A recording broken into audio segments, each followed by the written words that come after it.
Oui, je comprends. Puis, je vais te présenter d'abord. Puis, c'est moi qui te... Quand je te fais des petits...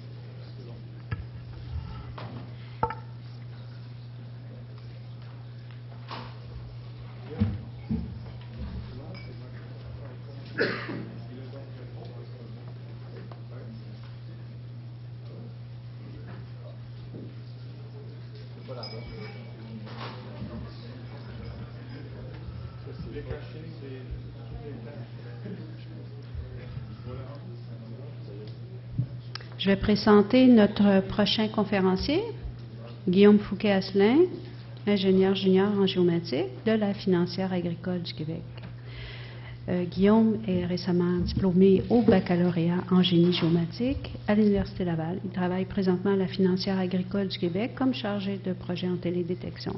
Il présentera les travaux effectués dans le cadre d'un projet de fin d'études réalisé avec 2 autres collègues finissants de premier cycle en génie géomatique pour le compte d'un professeur, c'est-à-dire Mme Jacinthe Pouliot.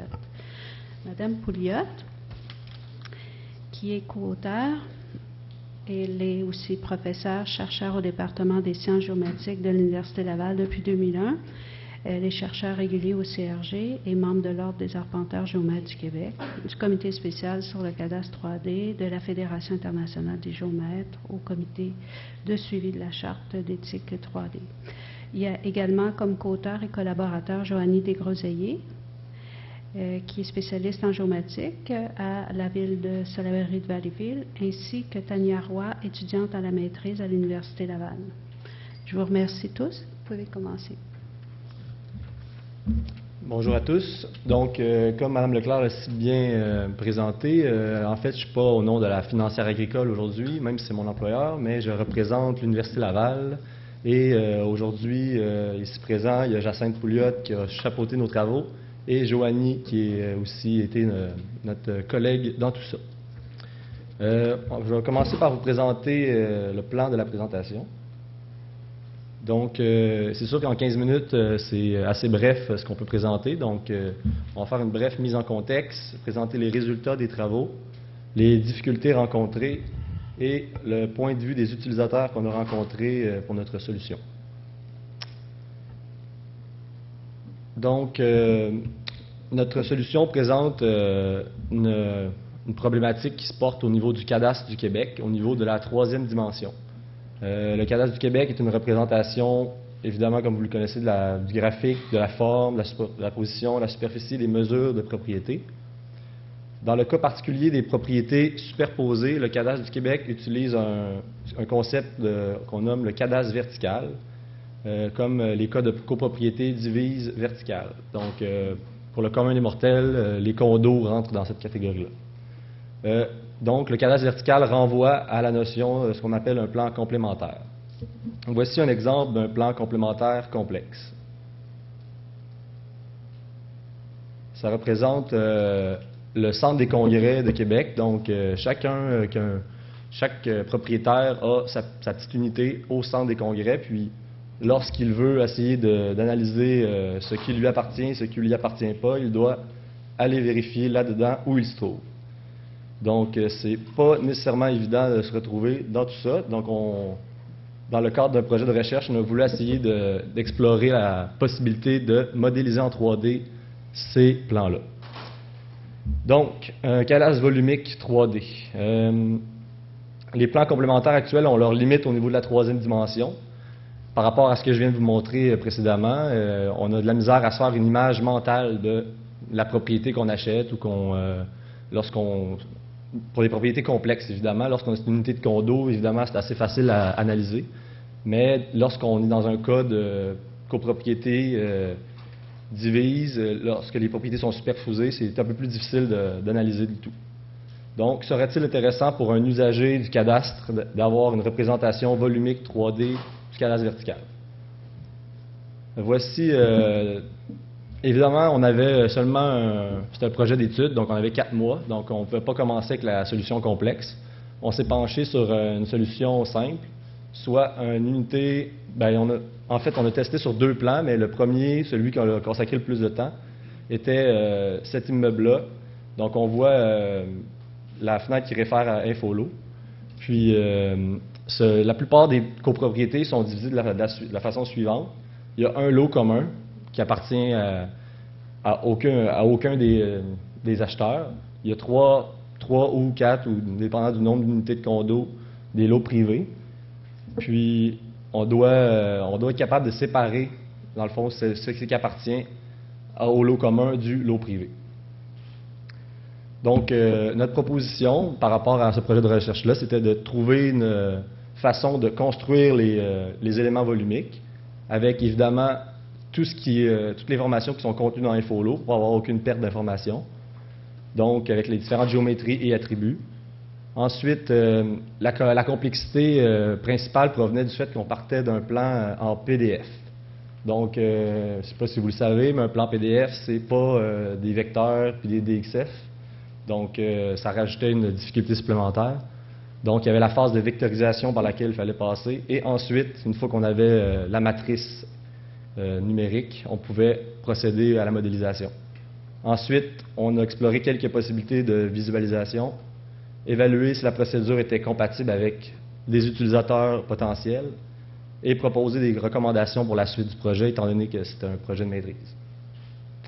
Voici nos données d'origine. Donc, on voit en bas à gauche, c'est la vue de localisation.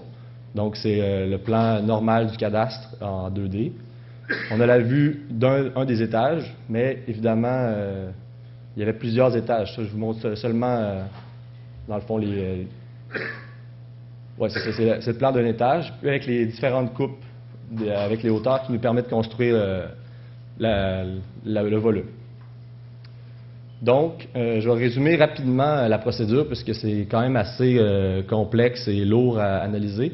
Mais je vais vous montrer en même temps les objectifs qu'on s'était fixés puis ceux qu'on a réussi à accomplir.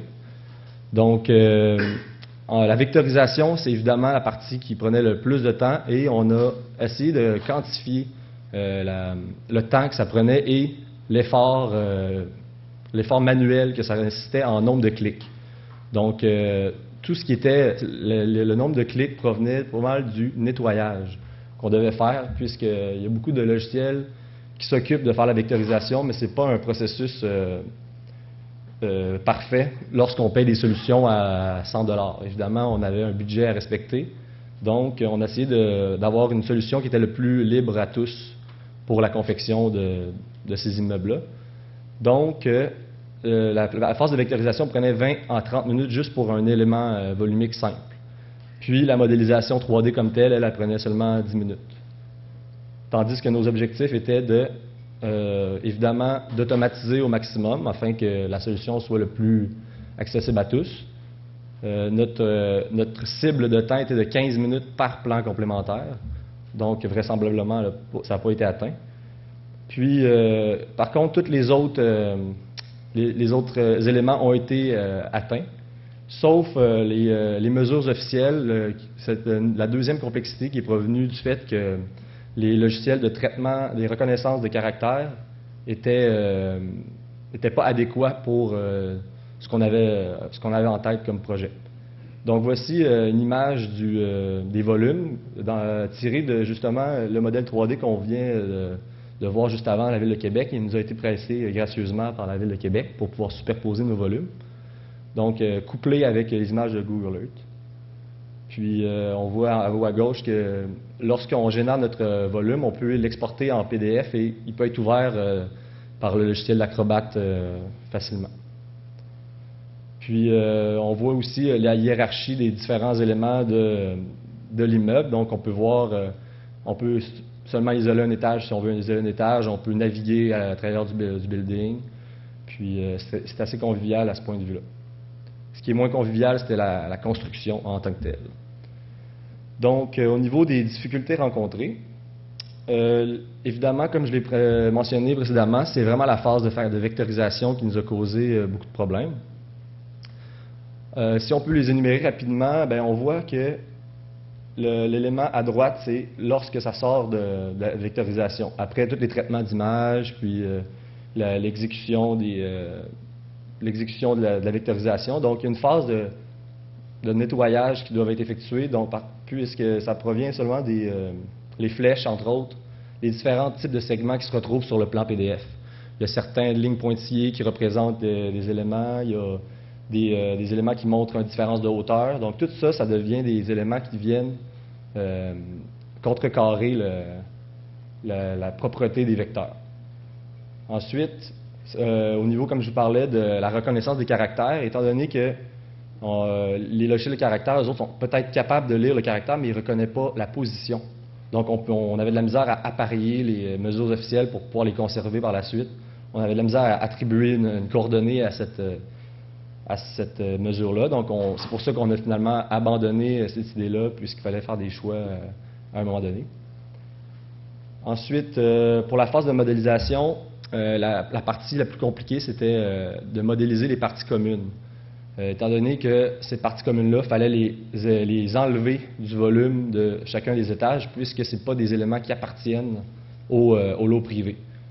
Donc, étant donné la certaine complexité des fois de certains de ces objets-là, des escaliers, des lots qui peuvent être distribués sur 2 étages, donc c'est des modélisations qui étaient un peu plus... C'était quasiment du cas par cas dans certains plans. Il fallait imaginer des scénarios pour automatiser dépendant de la complexité de ces immeubles-là. Puis, ce qui rajoute une complexité supplémentaire, c'est que les instructions du cadastre concernant les plans complémentaires, elles évoluent. Donc, lorsqu'on parle d'un plan d'il y a 15 ans, bien, il n'est pas géré par les mêmes instructions que ceux qui pourraient être de plus récents. Donc ça rajoute une complexité supplémentaire par rapport à des fois la vue de localisation en 2D est dans un certain facteur échelle, puis celle, mettons, qui montre les étages, elle est plus zoomée, donc elle n'a pas le même facteur échelle, donc ça rajoute une complexité. Donc, voici certains détails, comme je vous mentionnais, qui doivent être modélisés pour générer un modèle qui est le plus exact possible. Je ne l'ai peut-être pas mentionné précédemment à la slide où on voit les objectifs, mais notre objectif, c'était de garder la précision le plus possible par rapport aux mesures du cadastre. Puis celle-là, on l'a atteinte, la précision plus petite que 3 mm. Donc, bien qu'il y ait une phase de nettoyage à opérer, on conserve, on rentre dans ce qu'on appelle l'erreur de tolérance là, par rapport au plan du cadastre. Donc, je vais juste revenir rapidement. Donc, voici les détails qui doivent être modélisés. Les murs porteurs qui doivent être soustraits. Donc, ils font partie de la partie commune. Puis à droite, on voit le résultat une fois modélisé. Ensuite, il y a des objets à soustraire comme des différences de hauteur lorsqu'il y a des escaliers dans un immeuble ou quoi que ce soit. Puis, à un certain moment donné de notre réflexion, on s'est dit, voilà des choses intéressantes qu'on peut modéliser, mais est-ce qu'on a besoin de modéliser, de tout modéliser? Est-ce que le niveau de détail requis est le plus élevé? Est-ce que ceux à qui s'adresse notre solution ont-ils besoin d'un niveau de détail aussi élevé? Donc, on s'est mis à se poser la question, puis on a cerné 4 secteurs d'activité qui pourraient potentiellement utiliser cette solution-là, à savoir le MRNF qui s'occupe de faire le contrôle qualité des plans complémentaires fournis par les arpenteurs, les notaires, les municipalités, puis c'est ça. Donc, évidemment, on a essayé de rencontrer tous ces gens-là en leur montrant ce qu'on avait comme proposition à leur faire, puis il en est sorti qu'on avait 4 niveaux de détail. Donc le premier, c'était vraiment juste l'enveloppe du bâtiment avec rien à l'intérieur, même l'enveloppe du bâtiment généralisée, donc le plus facile à modéliser. Celui-là, il a été exclu d'emblée puisqu'il n'était pas intéressant. Le deuxième niveau de détail, c'est celui qui n'a aucun mur porteur à l'intérieur, mais que l'enveloppe du bâtiment est respectée. Le troisième, comme on voit, il y a les murs porteurs. Puis le quatrième, il y a les mesures officielles à l'intérieur du bâtiment. Donc, suite à nos enquêtes avec ces utilisateurs potentiels, on s'est rendu compte que c'est peut-être les municipalités qui seraient le plus intéressées à obtenir une solution qui modélise le cadastre vertical. Puisque, comme je l'ai mentionné, le MRNF, lui, s'occupe de la validation interne et le contrôle qualité. Il ne veut pas occuper du temps à modéliser ses plans complémentaires pour ensuite ne plus en avoir besoin. Donc lui, il ne prenait pas ça, c'était pas nécessaire dans son utilisation. Les notaires, eux, grosso modo, c'est pour ça que je dis que la municipalité, c'était les plus importants parce que c'est eux autres qui avaient le plus d'usage. Donc, en conclusion, le cadastre 3D, finalement, après la modélisation, on s'est demandé, évidemment, nous, on était plus du côté génie géomatique, donc on n'avait pas vraiment de notion de cadastre, de notion légale, mais c'est sûr que notre directrice nous a appuyé beaucoup de ce côté-là parce qu'elle avait une formation comme arpenteur géomètre. Donc, évidemment, ce qui était le plus intéressant quand même, c'était de s'imaginer à qui c'était destiné, qui pourrait l'utiliser. Donc, le qui, ça serait, comme j'ai mentionné, ça serait surtout les municipalités. Le pourquoi, ça serait d'avoir un accès direct et une solution intégrant une vue 3D qui permettrait d'améliorer d'autres systèmes, puisque juste avoir un volume comme ça, ben, c'est sûr que les autres systèmes, ça serait au niveau soit de la taxation, l'octroi des permis de construction, comme on a mentionné plus tôt, ce monsieur du ministère des Transports, au niveau souterrain, si on pouvait modéliser tout ce qui était souterrain, ben, c'est sûr que ça serait très utile. Le comment, évidemment, c'est sûr que le temps de construction de ces volumes-là est une variable assez importante. Prendre en compte la complexité de la géométrie des immeubles et du niveau de détail requis. On s'est rendu compte que c'était très important de savoir est-ce qu'on a besoin de tous les détails ou pas. Puis, évidemment, de pouvoir intégrer ça à travers une approche de base de données, ce qu'on n'a pas nécessairement eu le temps d'effectuer. En somme, ben, au niveau académique, c'est sûr que c'était une très belle opportunité de travail, de se pencher sur ce programme-là. Puis ensuite, ben, c'est sûr qu'en 4 mois, ben, on a réalisé une solution qui a ses limites, qui était quand même concrète et quantifiée.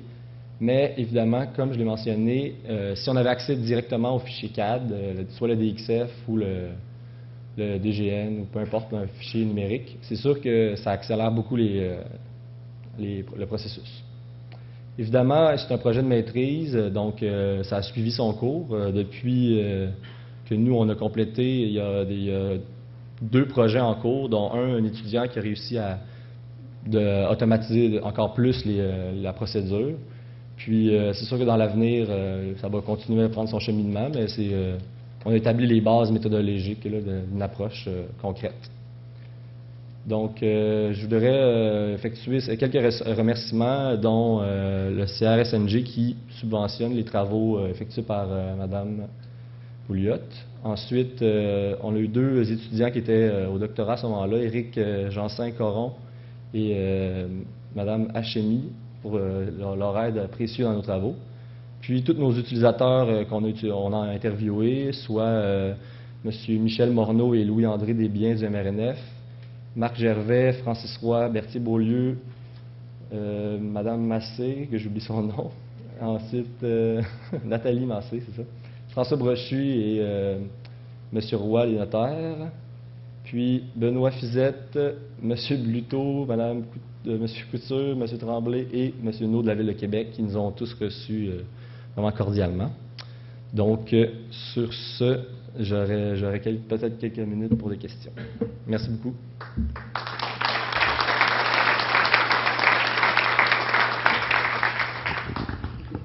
Est-ce qu'il y a des questions pour Monsieur Fouquet? Oui, ici. Michel Bédard. Une petite question, j'aimerais que tu me clarifies. C'est le commentaire que tu as fait sur le cadastre.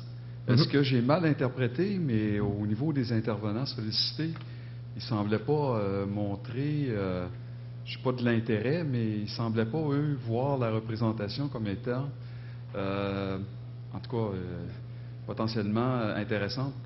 Non, bien, en fait, c'est qu'ils trouvaient ça intéressant, mais puisque eux autres, ils s'occupent de valider le travail des arpenteurs géomètres et d'avoir bien suivi les instructions, le temps que ça prendrait de composer le volume serait considéré comme une perte importante de temps versus la validation comme telle du plan, malgré sa complexité, là. En tout cas, peut-être un commentaire personnel, parce qu'on fait beaucoup de copropriété, de volume. Je te dirais que c'est un plus, vraiment un plus par rapport à ce qu'on dépose comme plan actuellement, où la compréhension pour le public en général là, est quasiment nulle dans certains cas. Ben, c'est sûr qu'il y a un travail d'éducation peut-être, mais c'est vrai que c'est compliqué en 2D. souvent avec toutes ces coupes, surtout quand tu n'es pas un érudit là, de la lecture de plan. Mais c'est ça. Est-ce qu'il y aurait une autre question? Ou même plusieurs? On a du temps. Oui?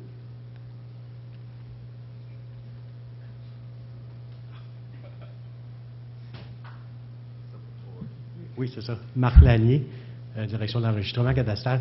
C'est peut-être plus pour répondre à la question de Michel. Disons que je n'ai pas plongé directement dans le projet. C'est un de mes adjoints, Louis-André Desmiens, qui a fait les commentaires. Disons qu'à court terme, l'idée d'aller avec du 3D, avec l'expérience que nous avez présentée, n'offrait pas d'avantage pour nous. Exact. Mais il n'est pas exclu dans un avenir relativement rapproché. On parle d'un projet qui commence bientôt sur un horizon de 2016, qu'on ne mettra pas en place les bases pour éventuellement asseoir et appuyer du cadastre 3D. Disons que dans nos réflexions, c'est pas exclu. Là. Fait que je voulais juste apporter cette précision-là. Ah, c'est une excellente précision parce que c'est sûr qu'il y a du temps qui a coulé depuis... Moi, ça fait 2 ans que j'ai fait ce projet-là, donc je ne suis pas au fait de tout ce qui se passe derrière la scène. Okay. Merci. Merci, M. Lanier. Est-ce qu'on aurait une autre personne?